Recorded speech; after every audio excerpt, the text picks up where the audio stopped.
Yes, there is difficult language in the third angel's message that looks like it's hellfire. Let's unpack it. Here is the language. 14:10. Those who worship the beast and get his name, yeah.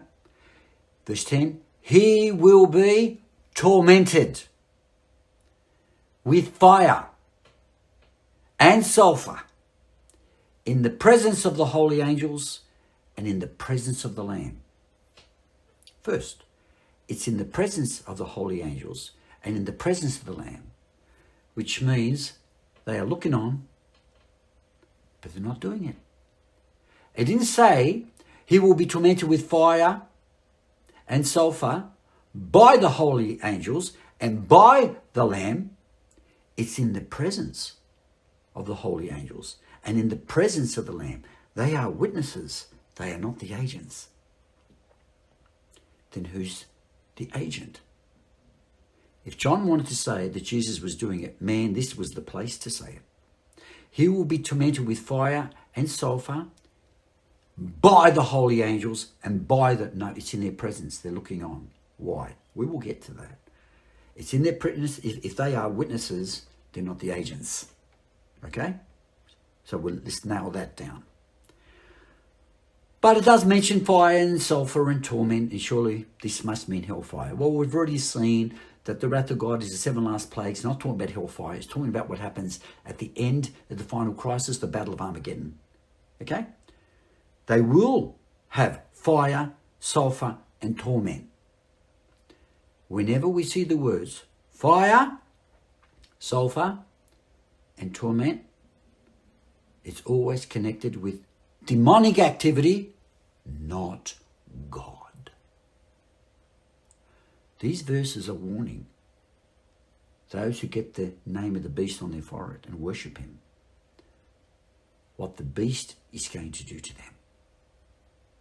He's going to give them fire, smoke, and torment. He's not warning them what God is going to do.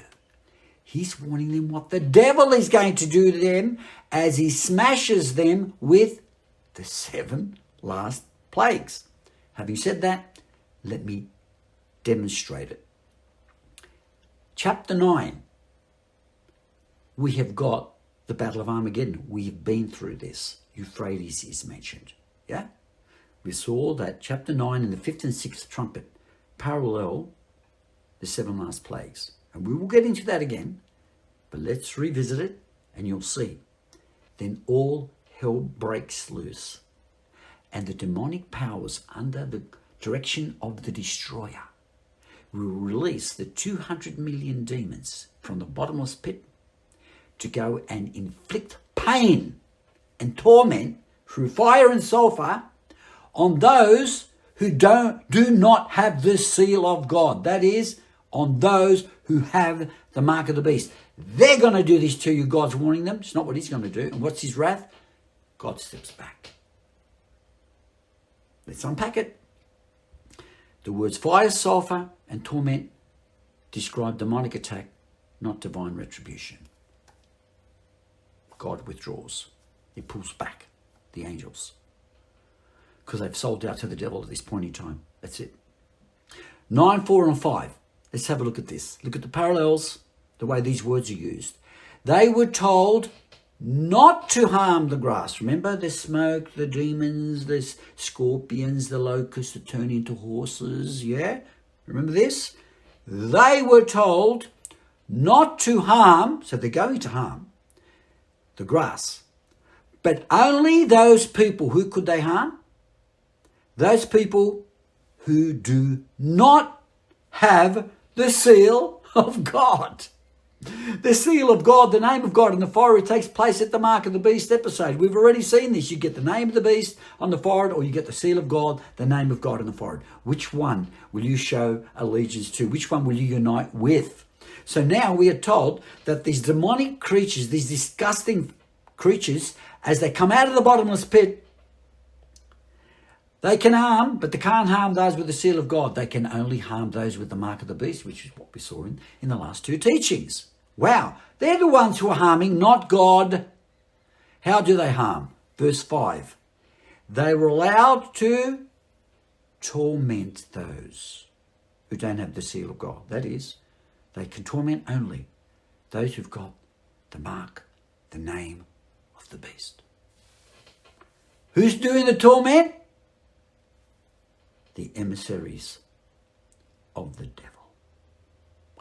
God is warning those who get the name of the beast on the forehead and worship him what the demonic power is going to do to them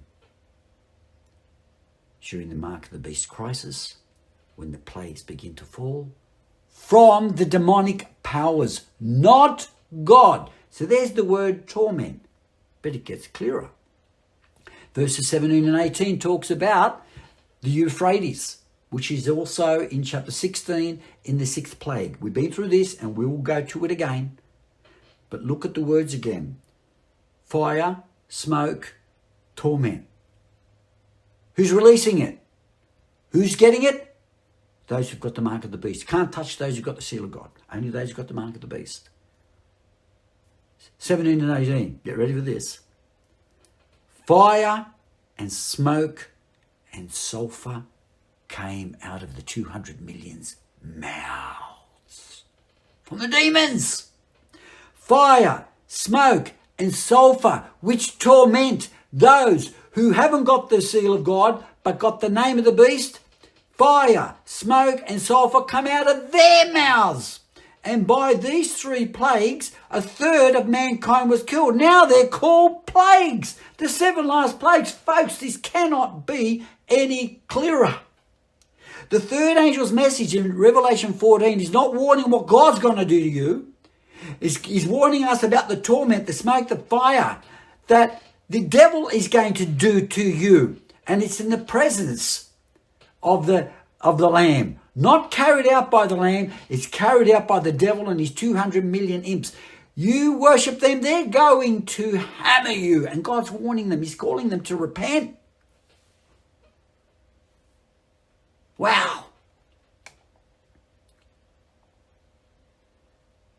But then there's another difficult phrase. Okay, so it's not God warning them what he's going to do to them. It's in his presence. They're watching. What does that mean? We'll get to that. And the smoke of, look at verse 11. There's more. And the smoke that we already read about that comes from the 200 million demonic powers. And the smoke of their torment goes up forever and ever. What does that mean? Next time.